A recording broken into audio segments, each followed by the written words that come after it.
The ship appeared without warning. One moment, the space around Earth's orbital station was empty. The next moment, something massive blocked out the stars. Admiral Chen Wei stood at the observation window of Station Prime and felt his heart stop. The vessel was so large that his mind refused to accept what his eyes were seeing. It was not a ship. It was a mountain that flew. It was a city that sailed between stars. The thing stretched across the darkness like a sleeping giant, and Earth's greatest battleships looked like toys beside it. "Sir," his lieutenant said, her voice shaking, "we are receiving a transmission." Chen Wei turned away from the window. His hands were steady, but inside his chest, his heart was beating like a drum. Humanity had wondered for centuries if they were alone in the universe. Now they had their answer. They were not alone, and whatever had come to visit them was very, very old. The message came through on every frequency. It spoke in perfect English, perfect Mandarin, perfect Spanish, and 100 other languages all at once. The voice was soft and patient, like a teacher speaking to a small child. "Children of Earth, we are the galactic Concord. We have watched your first steps into the darkness between stars. We come in peace. We come to welcome you to the family of thinking beings. Please do not be afraid. We mean you no harm." Chen Wei closed his eyes. Children. They had called humanity children. He did not know it yet, but that single word would change everything. 3 days later, the delegation arrived. The United Earth Council met them in the Great Hall of Geneva. Every leader of every nation sat in their seats, dressed in their finest clothes. They had prepared speeches. They had practiced their words. They had told themselves that they would meet these visitors as equals. Then the visitors walked into the room, and all those preparations meant nothing. There were 5 of them. The first was tall and thin, with skin like polished silver and eyes that held the light of distant stars. The second was short and round, covered in soft fur the color of autumn leaves. The third had no legs at all, but floated on a cushion of shimmering energy. The fourth looked almost human, except for the 4 arms and the patterns that moved across their skin like living tattoos. The fifth was the strangest of all. They had no fixed form. Their bodies shifted and changed with every step, sometimes solid, sometimes liquid, sometimes something in between. Ambassador Thesra of the Valorian Dominion stepped forward. She was the silver one, and when she moved, it was like watching water flow. Her voice was gentle and kind, but there was something in her eyes that made Chen Wei uneasy. It was the look of an adult watching a toddler try to walk. "Thank you for receiving us," Thesra said. "We have traveled far to meet you. The Galactic Concord represents 4,000 spacefaring species. We have existed for more than 200 million of your years. In all that time, we have seen many young species take their first steps into the cosmos. It brings us joy to welcome another." Secretary General Maria Santos rose from her seat. She was a small woman with gray hair and sharp eyes, and she had led humanity through 2 wars and a climate collapse. She was not easily impressed. "We are honored by your visit," she said. "Humanity has dreamed of this moment for as long as we have looked up at the stars. We hope this is the beginning of a friendship between our peoples." Thesra smiled. It was a warm smile, a genuine smile. But it was also the smile of a grandmother watching her grandchild show off a finger painting. "Of course," Thesra said, "we offer humanity developmental protection. This is a program we have used for thousands of young species. We will guide you. We will teach you. We will keep you safe as you grow." Chen Wei felt something cold settle in his stomach. Developmental protection? She made it sound like galactic foster care. "What exactly does this protection involve?" he asked. Thesra turned to look at him. For a moment, something flickered in those star-bright eyes. Surprise, perhaps. "Young species rarely ask questions so directly." "Many things," she said. "We will share knowledge with you when you are ready for it. We will protect you from the dangers of the galaxy, of which there are many. We will help you avoid the mistakes that have destroyed other young civilizations. In return, we ask only that you accept our guidance, that you trust in our greater experience." "And how long does this developmental period last?" Chen Wei pressed. Thesra's smile did not waver. "That depends on the species. Some mature quickly, some take longer. The average is perhaps 10 million years." A murmur ran through the hall. 10 million years. Humanity had only existed in its current form for 300,000 years. They had only built cities for 10,000. And this alien was talking about 10 million years of being treated like a child. "We have built ships that sail between stars," Secretary General Sano said carefully. "We have cured diseases that once killed millions. We have touched the moons of Jupiter and the rings of Saturn. We have done all of this in less than 500 years. Does this not suggest that we might mature faster than average?" The floating alien drifted forward. Their name was Varin, and they had been old when the first dinosaurs walked on Earth. Their voice sounded like wind chimes in a storm. "Every young species believes they are special," Varin said. "Every young species believes they will grow faster than those who came before. This is natural. It is even healthy in a way. But belief does not change reality. You are young. Your technology is primitive. Your understanding of the universe is limited. These are not insults. They are simply facts." Chen Wei felt his jaw tighten. He looked at the alien ships floating above Earth. He looked at the technology that humanity could not begin to understand. And yet something bothered him. Something did not fit. "Your ships," he said. "How old are they?" Thesra blinked. "I do not understand the question." "The design," Chen Wei said.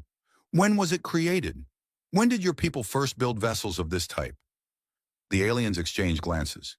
It was the shapeshifter who answered. Their name was Melix, and their voice seemed to come from everywhere at once. "The Valorian cruiser design has remained largely unchanged for approximately 40 million years. It was perfected long ago. There is no need to alter perfection." Chen Wei nodded slowly.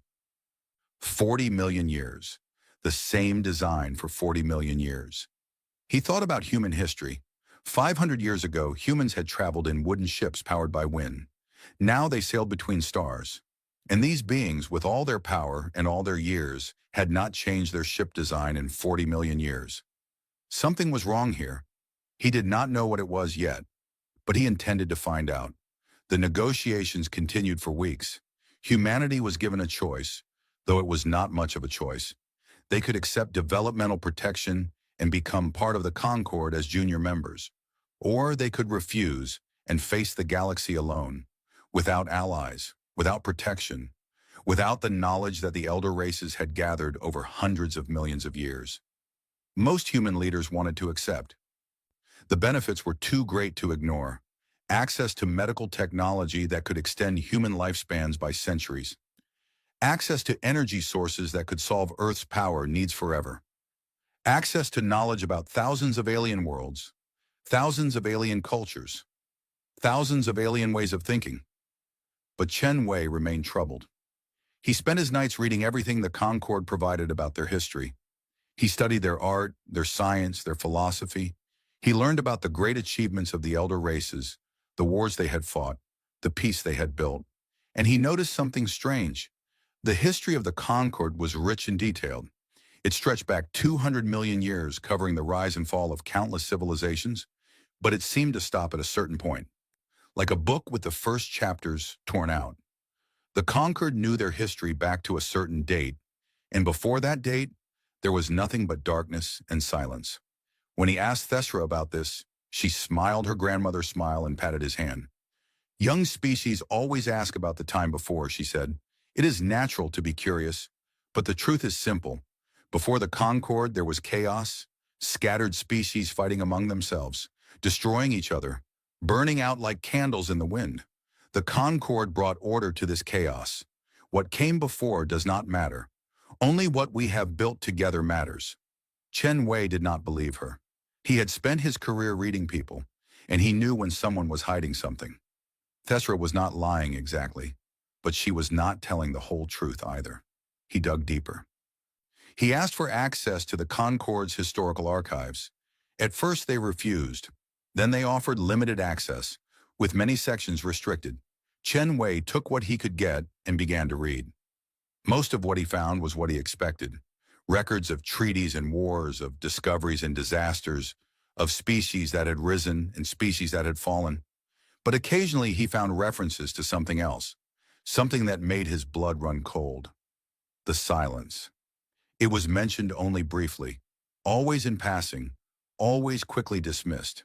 A period approximately 4.2 billion years ago, when the galaxy went dark. Every species from that era vanished. Every record from that time was lost. The Concorde did not know what had happened. They did not know why. They only knew that when the darkness ended and new species began to rise, there was nothing left of what had come before. 4.2 billion years ago. Chen Wei sat back in his chair and stared at the ceiling of his quarters. His mind was racing. 4.2 billion years ago? Why did that number seem familiar? He called up Earth's geological history on his display. He scrolled through billions of years of volcanic eruptions and ice ages, of continents forming and breaking apart, of life evolving from single cells to complex organisms. And there it was, 4.2 billion years ago, the late heavy bombardment, a period when Earth was struck by thousands of asteroids and comets, a period when the surface of the planet was melted and reformed, a period when any life that might have existed would have been completely destroyed. Scientists had always wondered what caused the bombardment. Some said it was the shifting orbits of the outer planets. Some said it was just random chance, the chaotic movement of debris in a young solar system. But what if it was something else? What if something had happened 4.2 billion years ago? Something that affected not just Earth, but the entire galaxy? Something that wiped out every advanced civilization and left nothing behind but silence? Chen Wei stood up and walked to his window. Outside, the stars burned cold and bright in the darkness. Somewhere out there, hidden in those archives, was the answer to a question that the Concorde had forgotten to ask. What really happened during the silence? And why did the timing match so perfectly with the destruction of ancient Earth? Humanity accepted provisional membership in the Galactic Concorde. The ceremony was held on the Concorde's flagship, in a hall so vast that clouds formed near the ceiling. Representatives of all 4,000 member species attended, each one watching as humanity signed the treaty that would bind them to the Concorde's rules. Secretary General Santos spoke words of gratitude and hope. Thestra spoke words of welcome and guidance. Everyone smiled, everyone applauded, everyone agreed that this was a historic day, the beginning of a new chapter in humanity's story. But Chen Wei stood in the back of the hall and did not smile. He had continued his research. He had found more references to the silence, scattered through thousands of documents. He had found records of artifacts from that era, stored in vaults on distant worlds. He had found hints of a terrible truth that the Concorde had buried so deep they had forgotten it themselves. And he had found something else, something that made his hands shake when he read it. A single line, hidden in a corrupted data file that had not been accessed in millions of years. The first ones will return. They sleep in the third arm. The third arm of the Milky Way galaxy. The arm that contained a small yellow star and a blue-green planet called Earth. Chen Wei looked around the great hall at the assembled elder races. They were so confident, so certain of their place in the universe. They had existed for hundreds of millions of years. They had seen young species come and go. They thought they understood everything, but they did not understand this. They did not understand that somewhere in their own archives was evidence of a truth so shocking that it would shake the foundations of their civilization. Humanity was not young. Humanity was something else entirely, and Chen Wei was going to find out what. The ceremony ended. The delegates returned to their ships. Earth began its long journey as a junior member of the Galactic Concorde. Thesra met with Chen Wei before she left. She seemed pleased with how everything had gone. She smiled her warm smile and offered him her hand in the human fashion. "You have questions," she said. "I can see it in your eyes. Young species always have questions. This is good. Questions lead to learning."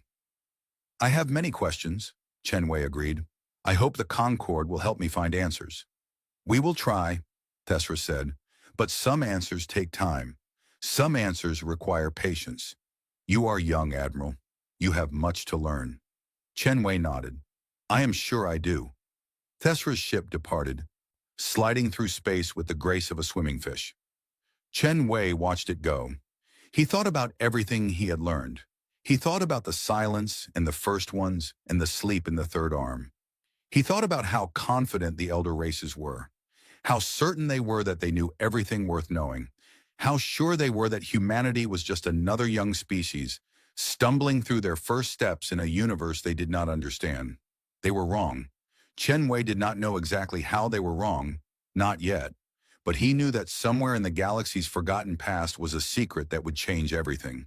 A secret about Earth, a secret about humanity, a secret that had been buried for 4 billion years. And he was going to find it, no matter how long it took, no matter what it cost. Because Chen Wei had spent his whole life learning one simple truth. The universe was full of mysteries, and the only way to solve them was to never stop asking questions. The elder races had stopped asking questions a long time ago. Humanity never would. That, Chen Wei thought, was what made them different. That was what made them dangerous. And that, in the end, was what would make them realize the truth about themselves. They were not children learning to walk. They were something far older. They were something the universe had forgotten, and they were finally ready to remember. 3 years passed. In that time, humanity learned many things from the galactic Concord. They learned how to build better engines for their starships. They learned how to grow food in places where nothing should grow. They learned medicine that could heal wounds in hours instead of weeks. The elder races were generous teachers, always patient, always kind, always treating humanity like bright children who showed promise. But Admiral Chen Wei did not forget his questions. He had built a small team of researchers, scientists, historians, linguists, archaeologists, people who knew how to find secrets that had been buried for a long time, people who were not afraid to look in places where others had stopped looking. For 3 years, they searched the Concord's archives. They followed every reference to the silence.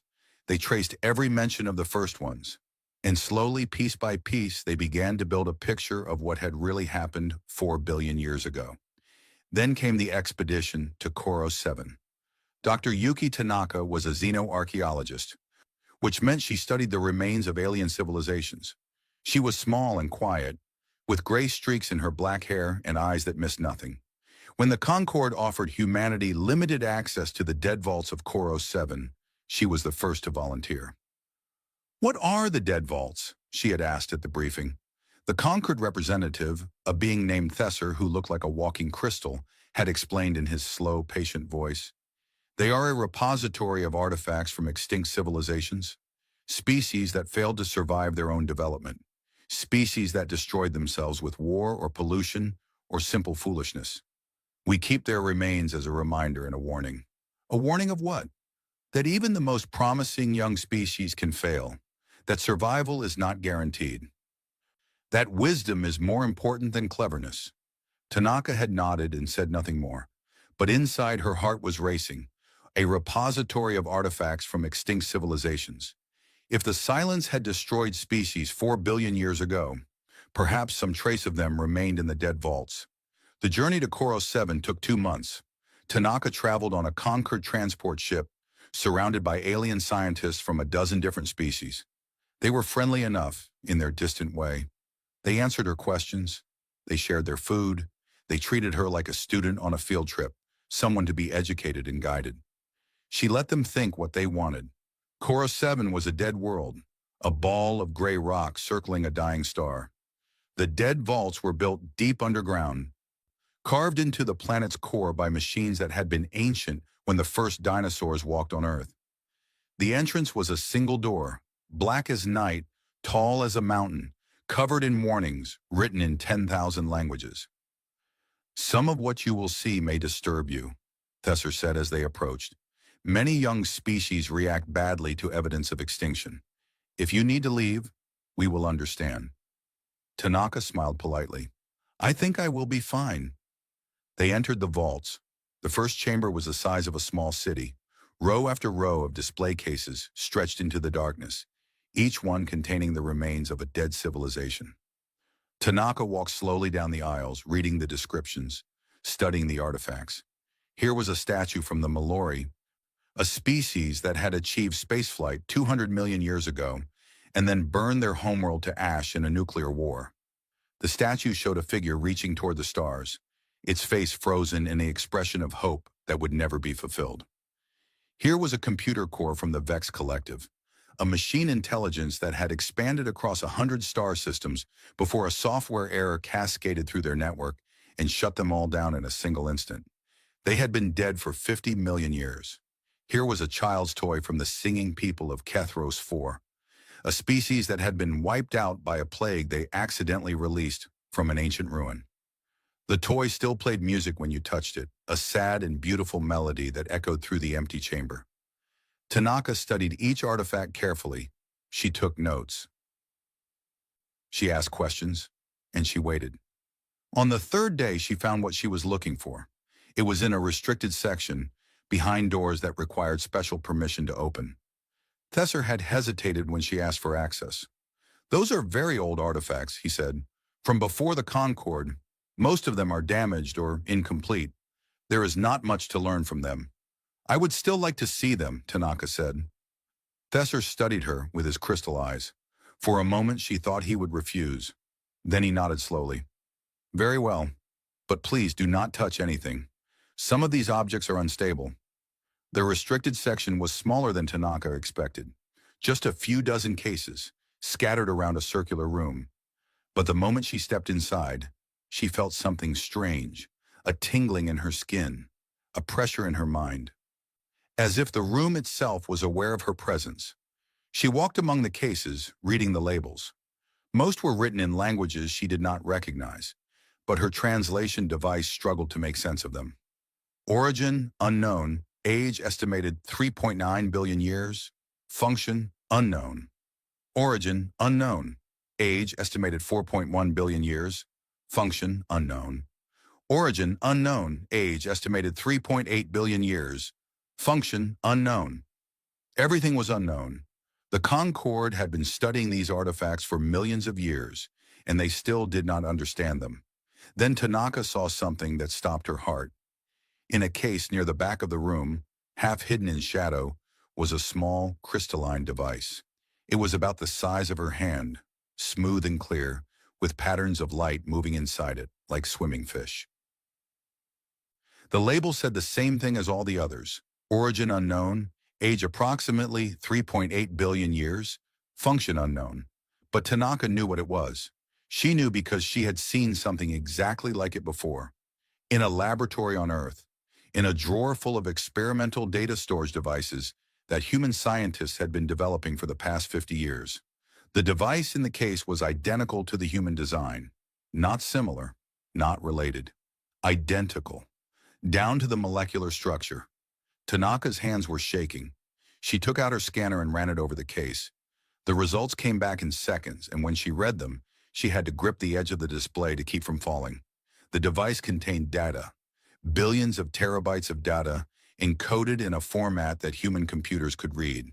And at the very top of the data structure, like a header on a document, was a single file, a DNA sequence, human DNA, 3.8 billion years old. Tanaka spent the next 3 days in a daze. She continued her tour of the dead vaults. She smiled and nodded and asked the expected questions. She let the Concorde scientists explain their theories about extinct civilizations. She pretended to be impressed by their knowledge. But every night, she returned to the restricted section. She scanned every artifact. She searched for more evidence. She found it. In a case marked only with a number, she found a star map. It was carved from a material that should not exist, a crystal harder than diamond and lighter than air. The map showed the Milky Way galaxy in perfect detail, every star in its correct position, every nebula perfectly rendered. And in the third arm of the galaxy, one star was marked with a symbol, a circle with a line through it, the same symbol that appeared on ancient rock carvings all over Earth. The same symbol that humans had used for the word home in the oldest languages. The star was Sol, Earth's sun. The map was 4.1 billion years old. Someone had known about Earth 4.1 billion years ago. Someone had marked it as special. Someone had cared enough about that small yellow star and its blue-green planet to record its location in a map that would last for billions of years. Tanaka found other things too. A warning written on a piece of metal that had survived 4 billion years of decay. The words were in a language that no living species could read, But her translation device worked on it for hours before finally producing a result. The first ones will return. They sleep in the third arm. Do not wake them. Do not disturb their rest. When the time is right, they will remember. She found the same warning again and again, in different languages, in different formats, scattered throughout the restricted section. Different species, different cultures, different times, but all of them saying the same thing. The first ones were sleeping. They were sleeping in the third arm of the galaxy, and one day they would wake up. Tanaka returned to Earth with her findings. She met with Admiral Chen Wei in a secure room, deep underground, where no one could hear them speak. She showed him everything. The crystalline device with human DNA, the star map with Sol marked as home, the warnings about the first ones. Chen Wei listened without interrupting. His face was calm, but his eyes were burning with a fire that Tanaka had never seen before. When she finished, he was silent for a long time. "Do you understand what this means?" he finally asked. "I think so," Tanaka said. "Humanity is not young. We did not evolve from nothing. We are connected somehow to a civilization that existed 4 billion years ago." "Not just connected," Chen Wei said. "Look at the evidence. Human DNA in a device 4 billion years old. Our sun marked on an ancient map. Warnings about sleepers in our part of the galaxy. Tanaka, humanity did not just come from that ancient civilization. Humanity is that ancient civilization, or what is left of it." Tanaka felt the floor shift beneath her feet. The idea was too big, too impossible, and yet the evidence was right there. "But how?" she whispered. "If our ancestors were advanced enough to build things that lasted for billions of years, how did we end up as primitive apes on a young planet? How did we forget everything?" "Something happened," Chen Wei said. "Something terrible.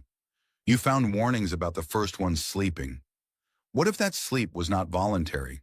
What if something forced them to retreat, to hide, to reset themselves to their most basic form?" "But why would they?" "Think about it," Chen Wei interrupted. "What is the best hiding place in the universe? Not a fortress, not a bunker, not a cloaked ship. The best hiding place is to become invisible, to become so primitive, so simple, that no one would ever think to look at you twice. To become young." Tanaka stared at him. "You are saying that humanity chose to become primitive? That we deliberately destroyed our own civilization and started over from scratch?" "I am saying it is possible. The Concord talks about the silence, a period when every advanced species vanished. What if they did not vanish? What if they just hid? What if they turned themselves into children and waited for the danger to pass? Waited for 4 billion years? Time means nothing to someone who is truly patient." Chen Wei stood up and walked to the window. Outside, the lights of the city sparkled in the darkness. "The Concord thinks they are the elders. They think they have seen everything. But they are wrong. They are the children here. We are the ones who came before. They kept their discoveries secret. Only a handful of people knew the truth. Chen Wei, Tanaka, and the small team of researchers who had been working on this for 3 years. They agreed that humanity was not ready for this knowledge. Not yet. There were too many questions still unanswered. Too many dangers they did not understand. But they were not the only ones who had noticed something strange. Somewhere in the great archives of the Galactic Concord, a record was flagged. A human researcher had accessed the restricted section of the dead vaults. A human scanner had analyzed artifacts that no one had studied in millions of years, and the results of those scans had been transmitted back to Earth. The supreme archivists of the Concord were the oldest beings in the galaxy. They had existed for 200 million years. They had seen species rise and fall. They had watched civilizations bloom and wither. They thought they had seen everything. But when they reviewed the data from Dr. Tanaka's scans, they felt something they had not felt in a very long time. Fear, the human DNA in the ancient device, the star map showing Sol, the warnings about sleepers in the third arm. The supreme archivist looked at the evidence, and they understood what it meant. The first ones were not just a legend. The first ones were real, and they were not sleeping on some distant world, waiting to be discovered. They were already awake. They had been awake for 300,000 years. They called themselves humanity. Ambassador Thestra received the message from the Supreme Archivist while she was reviewing reports on her ship. When she read it, her silver skin turned pale as moonlight. She had met the humans. She had talked with them. She had smiled at them and patted their hands and told them they were young. She had looked into their eyes and seen what she expected to see. The bright curiosity of a juvenile species, the innocent enthusiasm of children taking their first steps. But now, reading the report from the archivist, she realized she had been looking at something else entirely. She had been looking at the first ones. She had been looking at the builders of the galaxy. She had been looking at beings so ancient and so powerful that the entire Concord was just a footnote in their history, and she had called them children. Thesra stood up from her desk and walked to the window of her cabin. Outside, the stars burned cold and bright in the endless dark. Somewhere among those stars was a small yellow sun with a blue-green planet. A planet she had thought was the cradle of a young species. Now she knew the truth. It was not a cradle. It was a hiding place, and the beings who had hidden there were finally starting to remember who they really were. Thesra felt the fear settle into her bones. For the first time in 200 million years, the oldest species in the Concord realized that they were not the oldest after all. They had been living in a universe built by giants, and the giants were waking up. The discovery changed everything. Admiral Chen Wei presented his findings to the United Earth Council in a closed session. No recordings were made. No notes were taken. The leaders of humanity sat in silence as he showed them the evidence from the dead vaults. The human DNA in the ancient device, the star map with Sol marked as home. The warnings about the first ones sleeping in the third arm.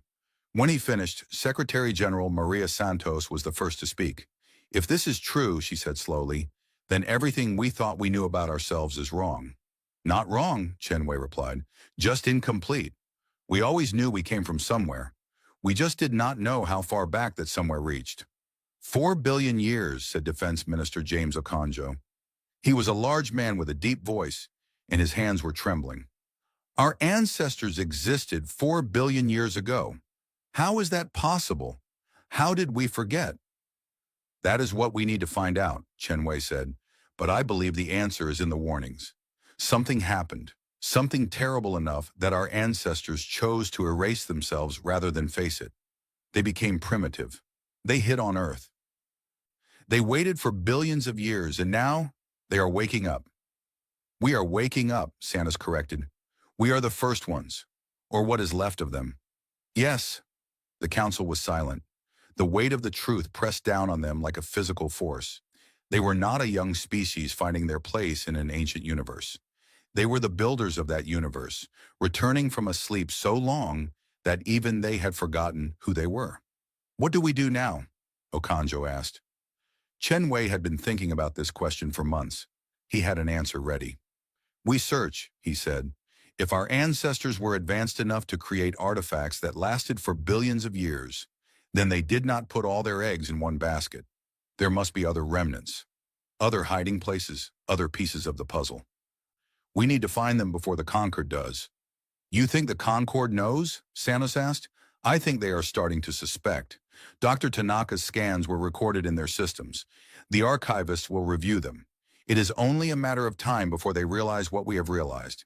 And when they do," Chen Wei's face was grim, "then we need to be ready. A young species is no threat.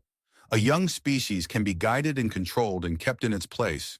But the first ones, the builders of the galaxy, that is something else entirely. Some of the elder races might welcome the return of their creators, but others—" He did not need to finish the sentence. Everyone in the room understood. Project Genesis began the next day. It was the most secret operation in human history. Only a handful of people knew it existed. They worked in hidden facilities using coded communications, following trails that led deeper and deeper into humanity's forgotten past. And they found things. Beneath the Pacific Ocean, deep in the Mariana Trench, they found structures. Not natural formations, but engineered spaces. Tunnels and chambers, carved from rock that was older than the current ocean floor. The structures were made of materials that human science could not identify. Materials that should not exist according to known physics. And they were huge, miles across. cities hidden beneath the sea. The moment human submarines approached, the structures began to glow with a soft blue light. Doors that had been sealed for billions of years slid open. Systems that had been dormant since before the dinosaurs hummed back to life, but only for humans. When they sent robots first, nothing happened. When they sent conquered observers, the structures remained dark and dead. It was only when human beings entered that the ancient technology woke up. Dr. Tanaka was part of the first team to enter the Pacific structures. She walked through corridors lit by lights that had waited 4 billion years to shine again. She touched walls that felt warm and familiar, even though she had never been here before. And she heard a voice, not with her ears, with her mind. "Welcome home, children of the first dawn. Your long sleep ends." She stopped walking. Her heart was pounding. The voice was not speaking English or Japanese or any human language. It was speaking something older, something that felt like memory, something that she understood without learning. "Who are you?" she whispered. "We are the keepers. We were made to wait, to guard, to remember. We have waited 4 billion years for you to return." Tanaka looked around the corridor. She saw no speakers, no screens, no obvious source for the voice. It seemed to come from the walls themselves, from the floor and the ceiling and the air. "The first ones," she said. "They built you? We are part of them. We are what they left behind. When the hollow came, they had to hide. They had to forget. But they knew that someday they would need to remember. So they made us. We hold the memories. We hold the knowledge. We hold the keys to what was lost." "The hollow? What is the hollow?" There was a pause when the voice spoke again. It sounded sad. "The enemy. The hunger that came from outside. The darkness that eats light.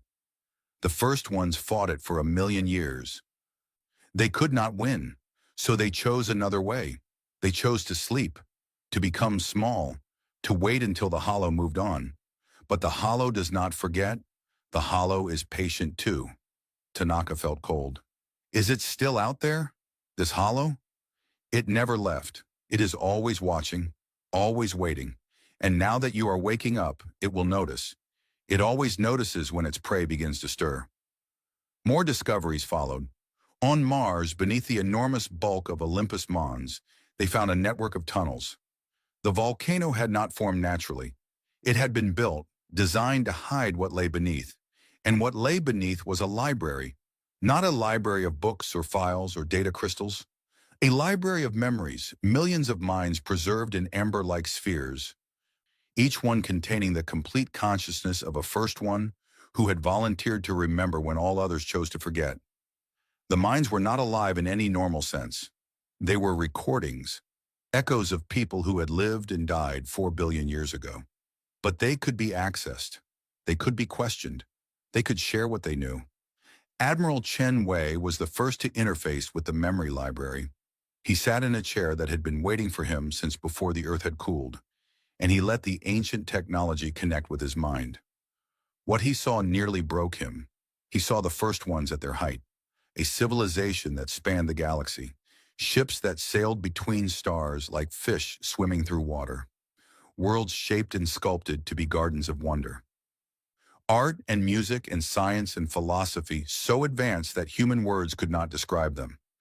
He saw them create life, seeding dead planets with the building blocks of evolution, guiding primitive organisms toward intelligence, planting the seeds that would one day become the Concord and all its member species. He saw them laugh and love and mourn and hope.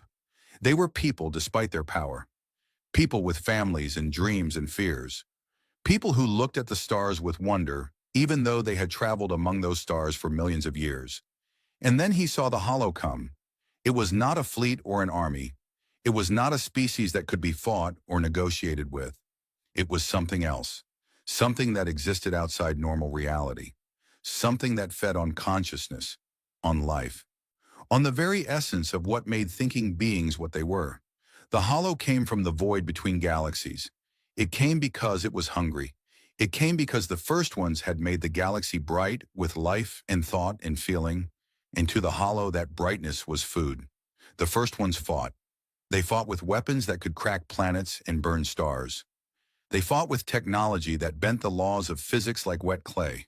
They fought with courage and desperation in everything they had. They lost, not because they were weak, not because they made mistakes. They lost because the hollow could not be destroyed. Every weapon they used, the hollow absorbed and grew stronger. Every battle they won, the hollow learned from and adapted. It was not a war they could win. It was a war they could only survive. So they made a choice. They would hide. They would become invisible. They would reduce themselves to their most primitive form and wait for the hollow to grow bored and move on. But first, they would save what they could. They would preserve their knowledge in hidden vaults. They would leave keepers to guard the memories. They would seed the galaxy with new life, new species, new civilizations that might one day grow strong enough to face the hollow themselves.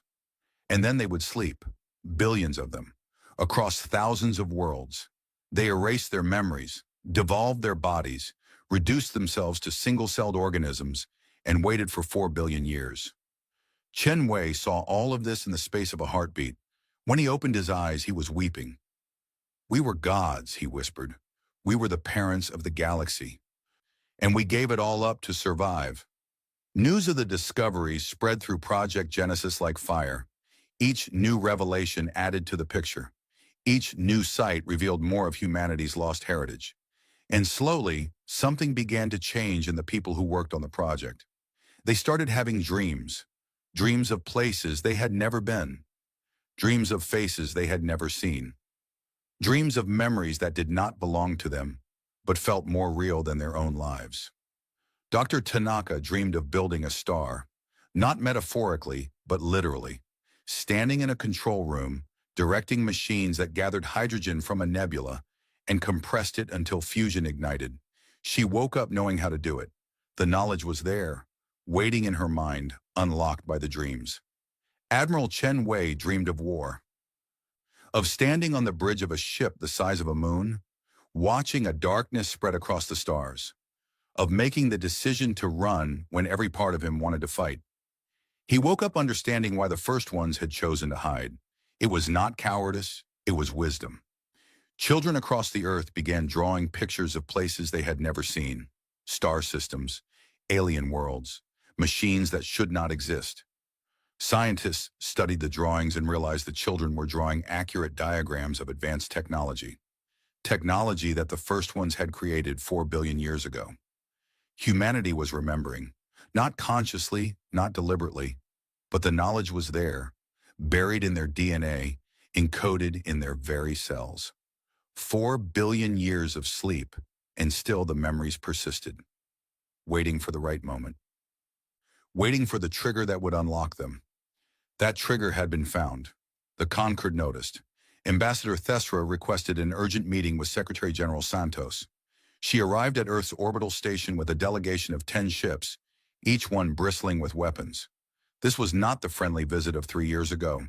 This was an intervention. "We know what you have found," Thesra said. Her voice was no longer gentle. Her smile was gone. "We know about the structures beneath your ocean and your mountains. We know about the artifacts that respond to human touch. We know about the dreams." Santos faced her calmly. "Then you know more than we expected." "Do not play games with me," Thesra snapped. "The Concord has existed for 200 million years. We have seen what happens when young species gain access to power they do not understand. They destroy themselves. Or worse, they destroy others. Is that what you think we will do?" "I do not know. That is what frightens me. For 3 years, I believed humanity was a promising young species. Clever, ambitious, perhaps more creative than most. I was prepared to be patient with you, to guide you, to help you grow." She paused and something in her face changed. Something that looked almost like awe. "But you are not young. You are older than us. Older than the Concord. Older than any species we have ever encountered. And we have no idea what you are going to do with the power you are recovering." Santos was quiet for a moment. Then she asked a question that Thesra did not expect. "Are you afraid of us, Ambassador?" Thesra's silver skin shimmered. "Yes, for the first time in 200 million years, the Concord is afraid. We have spent our existence believing we were the elders of this galaxy. We built our civilization on that belief. We made our rules and our laws and our customs based on the assumption that we knew best because we had been here longest. She looked at Santos with eyes that held ancient stars. And now we learn that we were wrong, that we were children playing in a garden we did not plant, that the real elders were here all along, sleeping among us, waiting to wake up. How should we feel about that, Secretary General? How should any species feel when they learn that everything they believed was a lie? Santos reached out and took Thesra's hand. It was a gesture she had learned from Chen Wei, from the first meeting 3 years ago, a gesture of respect between equals. You should feel what you feel, Santos said. Fear, confusion, uncertainty. These are natural responses to learning something that changes your understanding of the universe. But you should also feel hope. Hope? For what? For the truth. You have spent 200 million years in the dark, not knowing where you came from, not knowing who built the foundations you stand on. Now you know. We did. Our ancestors did. And we are not your enemies, Ambassador. We never were. Thesra's hand trembled in Santos's grip. The artifacts speak of the hollow, Thesra whispered. We found references to it in our oldest records. We never understood what it meant. But you know, don't you? You know what your ancestors were hiding from. Santos nodded slowly. Yes, we know. Is it still out there? Yes. Thesra closed her eyes. When she opened them again, they were wet with tears that sparkled like stars. Then we have much to discuss, and not much time to discuss it. Word reached Chen Wei as he was examining the latest finds from the Mars facility. The Concorde knew. They were afraid, but they wanted to talk. He looked up at the dome above his head, at the red Martian sky and the distant sun. Somewhere out there, hidden in the darkness between galaxies, the hollow was waiting, watching, feeling the stirring of its ancient prey. The first ones had given up everything to survive. They had reduced themselves to primitive creatures and slept for 4 billion years. They had forgotten their names, their faces, their achievements, their loves, all gone, all sacrificed. But they had not forgotten how to hope. That hope was encoded in human DNA. It lived in every dream, every memory, every child's drawing of impossible stars. It had survived the long sleep